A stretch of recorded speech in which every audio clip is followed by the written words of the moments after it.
कुबेराय अष्टलक्ष्मी मम गृहधनम् पुरय पुरय नमः।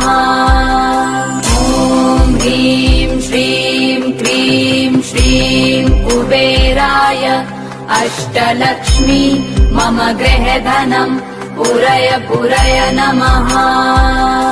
ॐ ह्रीं श्रीं क्लीं श्रीं कुबेराय अष्टलक्ष्मी मम गृहधनम् पुरय पुरय नमः।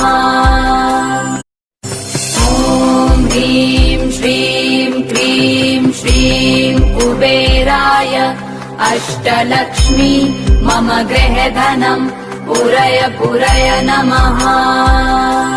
ॐ ह्रीं श्रीं क्लीं श्रीं